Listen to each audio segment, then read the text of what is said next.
जय श्री राम। रामायण एक प्रश्न जिसने जन्म दिया रामायण को।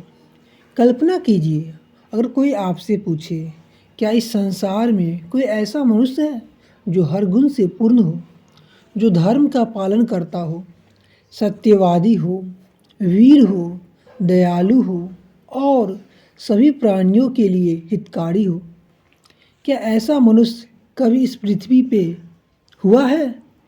हजारों वर्ष पहले एक ऋषि के मन में भी यही प्रश्न उठा और उसी प्रश्न से जन्म हुआ रामायण का। वाल्मीकि का आश्रम बहुत समय पहले गंगा नदी के तट पर घने जंगलों के बीच एक शांत और पवित्र आश्रम था। यह आश्रम था महर्षि वाल्मीकि का। यहाँ ऋषि तपस्या करते थे, ध्यान करते थे और अपने शिष्यों को ज्ञान देते थे।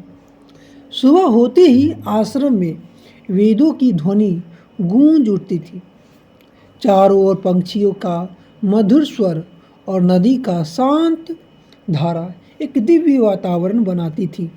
लेकिन उस दिन महर्षि वाल्मीकि गहरे विचार में डूबे हुए थे। उनके मन में एक प्रश्न बार बार उठ रहा था, नारद मुनि का आगमन। उसी समय आकाश मार्ग से एक दिव्य प्रकाश उतरता है। वह थे देवर्षि नारद। नारद मुनि देवताओं और ऋषियों के बीच ज्ञान के महान दूत माने जाते थे। उनके हाथ में वीणा थी और उनके मुख पर शांत मुस्कान। महर्षि वाल्मीकि ने नारद मुनि का आदरपूर्वक स्वागत किया। फिर उन्होंने कहा, हे देवर्षि नारद, मेरे मन में एक प्रश्न है। महान प्रश्न वाल्मीकि ने पूछा, हे नारद, क्या इस संसार में कोई ऐसा मनुष्य है जो सभी गुणों से युक्त हो, जो धर्मज्ञ हो, सत्यप्रिय हो, वीर हो और जिसका चरित्र निष्कलंक हो? कुछ क्षणों के लिए आश्रम में गहरी शांति छा गई। फिर नारद मुनि मुस्कुराए। उन्होंने कहा, हाँ, ऐसा एक पुरुष इस पृथ्वी पर है। श्री राम का परिचय। नारद मुनि बोले, अयोध्या नाम की एक महान नगरी है। वहाँ के राजा है महाराज दशरथ। उनके पुत्र है राम। राम धर्म के रक्षक है। राम सत्य के प्रतीक है।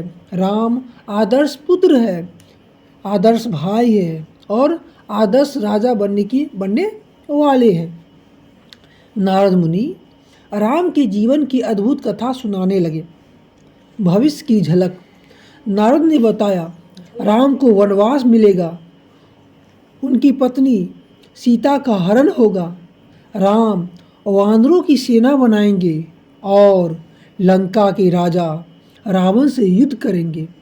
यह युद्ध होगा धर्म और अधर्म का। रामायण की रचना। नारद मुनि की कथा सुनकर वाल्मीकि यानी महर्षि वाल्मीकि भाव विभोर हो गए। उन्होंने महसूस किया, यह कथा केवल एक राजा की नहीं है, यह तो धर्म और आदर्श जीवन का मार्ग है।